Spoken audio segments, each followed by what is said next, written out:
آج جب میں بات کرنے سے پہلے گھر سے آ رہا تھا تو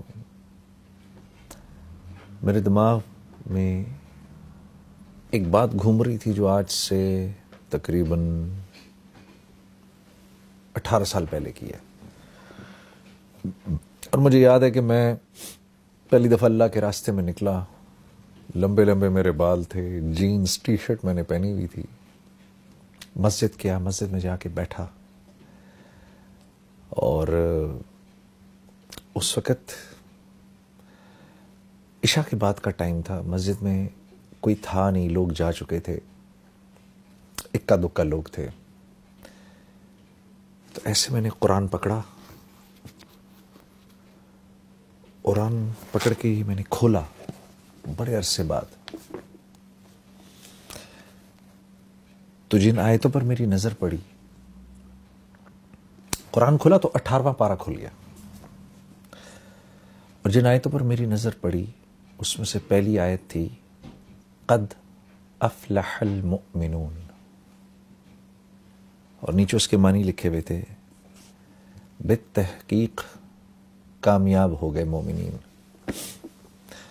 تو میں اس کو دیکھتا رہا, اس آیت کو دیکھ کے آگے میرے سے پڑھا نہیں گیا. مجھے خیال آیا کہ کامیاب ہو گئے مومنین. تو کامیابی تو میرے نزدیک اس وقت کوئی اور چیز تھی. اس وقت میرے نزدیک کامیابی تھی پیسے کا ہونا, شہرت کا ہونا, نام کا ہونا, مال کا ہونا,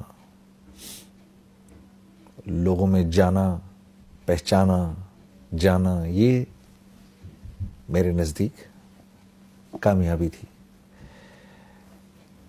لیکن مجھے اس بات کا بھی احساس تھا کہ یہ اللہ کا کلام ہے, اور کچھ تھوڑا بہت میرا وقت کیونکہ لگ چکا تھا تو مجھے اس بات کا احساس ہو گیا تھا کہ اصل کامیابی تو وہ ہے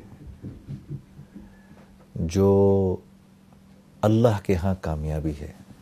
اصل کامیابی وہ نہیں ہے جس کو میں کامیابی کہوں. یہ بات بھی ذرا سمجھنے کی ہے. اللہ جس کو کہے وہ کامیاب ہے, اس کی کیا وجہ ہے؟ اس کی وجہ ایسے سمجھاتے ہیں علماء کرام. یہ اتنی کائنات ہے نا جو ہمیں آپ کو نظر آتی ہے, یہ ساری کی ساری اللہ نے انسان کے لیے بنائی ہے, اور انسان کو اللہ نے اپنے لیے بنایا ہے. اب اس کائنات میں جو چیز میری ضرورت کی ہے وہ میرے لیے جتنی ضروری ہے نا اس کی اتنی ہی اونچی قیمت ہے. اگر گاڑی انسان کی ضروریات کو پورا کرتی ہے تو اس گاڑی کی قیمت ہے, اور وہ قیمت کس نے لگائی ہے؟ انسانوں نے. کیوں؟ کیونکہ گاڑی انسان کی ضروریات کو پورا کرنے کے لیے ہے. انسان گاڑی کے لیے نہیں بنایا گیا, گاڑی انسان کے لیے بنائی گئی ہے. تو یہ گاڑی جب تک اس کی ضروریات کو پورا کر رہی ہے اس وقت تک اس کی قیمت ہے. جس دن یہ انسان کی ضروریات کو پورا کرنا بند کر دے گی اور اس کی جگہ کوئی اور چیز اس سے بہتر ضرورت پورا کرے گی تو یہ سڑک پہ چلنے والی تمام گاڑیاں لوہے کے بھاؤ بکیں گی, یہ اپنی قیمت چھوڑ دیں گی. کیوں؟ اب انسان کے ہیں ان کی کوئی قیمت نہیں. تو یہ جتنی کائنات ہے اس کی ہر چیز کو اللہ نے انسان کے لیے بنایا ہے. پھل, سبزیاں,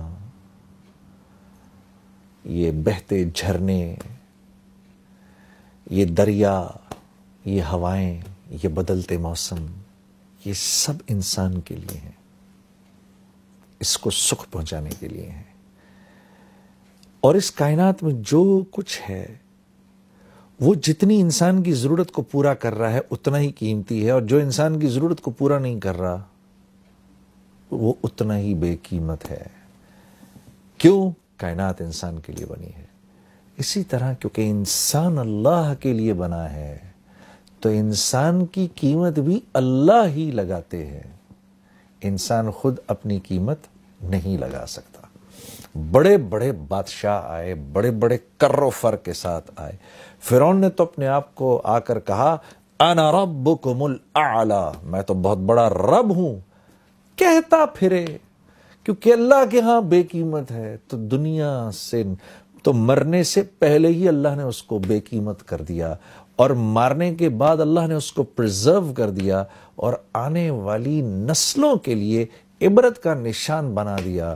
کیوں؟ کیونکہ یہ اللہ کے ہاں بے قیمت تھا، اب یہ قیامت تک بے قیمت رہے گا۔ کوئی اپنے آپ کو کچھ بھی سمجھتا پھرے؟ جو اللہ کے ہاں قیمتی ہے وہ دراصل قیمتی ہے۔ کیوں؟ کیونکہ انسان بنا اللہ کے لیے ہے۔ وَمَا خَلَقْتُ الْجِنَّ وَالْإِنسَ إِلَّا لِيَعْبُدُونَ، ہم نے جن و انس کو بنایا ہی اس لیے ہے کہ یہ ہمارے بن کے رہیں۔ اللہ، جیسے ہم کہتے ہیں نا لا الہ الا اللہ، نہیں کوئی معبود سوائے اللہ کے، ہو ہی نہیں سکتا۔ بالکل اسی طریقے سے نہیں بنایا ہم نے جن و انس کو سوائے اس کے لیعبدون، کہ میری عبادت کریں، میرے بن کے رہیں۔ انسان بنا اللہ کے ہاں ہے، اللہ کے لیے ہے، انسان اللہ کے لیے بنا ہے، اس لیے اس کی قیمت بھی اللہ ہی لگاتے ہیں۔ تو جب میں نے پڑھا نا قد افلح المؤمنون، کامیاب ہو گئے مومنین، تو مجھے تھوڑی دیر کے لیے لگا جنید تو اپنے آپ کو کتنا کامیاب سمجھتا ہے، اپنے آپ کو کتنا بڑا سٹار سمجھتا ہے، چیک تو کر، کیا تو واقعی ان کامیاب لوگوں میں سے ہے؟ کیا تو واقعی اتنا کامیاب ہے جتنا کامیاب تو اپنے آپ کو سمجھتا ہے؟ تو میں نے ان اگلی 10 آیتوں کو پڑھنا شروع کیا کہ یہ آیتیں کیا کہہ رہی ہیں۔ قد افلح المؤمنون، بالتحقیق مومنین کامیاب ہو گئے۔ اب یہ مومنین ہیں کون؟ یہ تو دیکھیں۔ تو ان کی پہلی صفت کیا ہے؟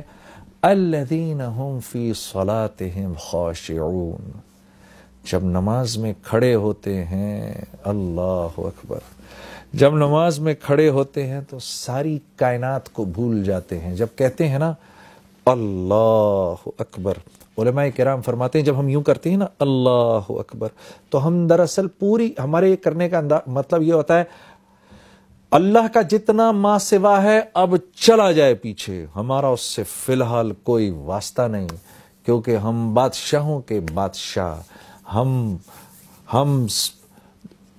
اپنے خالق، اپنے مالک، اپنے اس رب کے سامنے کھڑے ہونے لگے ہیں جو وحدہ لا شریک ہے، جو